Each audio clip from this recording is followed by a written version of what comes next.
The ship burial at Sutton, dating to the early 7th century, demonstrates the wealth and artistic sophistication that Anglo-Saxon kingdoms had achieved by that time. The gold and garnet cloisonné work, the pattern-welded swords, the elaborate helmets and shields.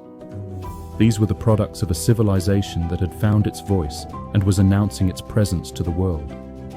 Yet even as Anglo-Saxon England reached new heights of achievement, the memory of what had been lost was never entirely forgotten. In the Welsh mountains, bards still sang of Arthur and the last days of British resistance. In Cornwall, the old language persisted, carrying with it fragments of Romano-British tradition. In Brittany, British refugees had established kingdoms that maintained tenuous connections to the lost homeland.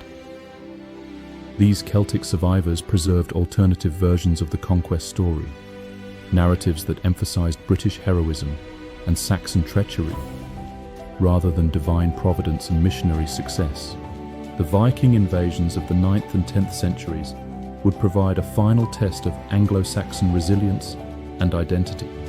As Scandinavian longships appeared off English coasts, as Danish armies carved up Anglo-Saxon kingdoms and established their own settlements, the descendants of Germanic invaders found themselves in the position of their Romano-British predecessors, fighting to preserve their civilization against foreign conquest. The irony was not lost on contemporary chroniclers, who noted that the wheel of fortune had turned full circle. Alfred the Great's resistance to the Vikings, his success in preserving the core of Anglo-Saxon England and beginning the process of reconquest, represented the full maturation of the Anglo-Saxon achievement.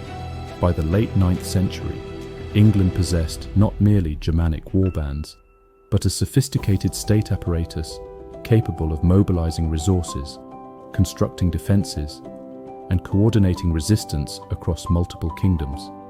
The Anglo-Saxon Chronicle, initiated during Alfred's reign, represented the first systematic attempt to record English history, a sign that the Anglo-Saxons had developed sufficient confidence in their identity to begin constructing their own historical narratives. The final flowering of Anglo-Saxon civilization in the 10th and 11th centuries produced achievements that rivaled anything in contemporary Europe.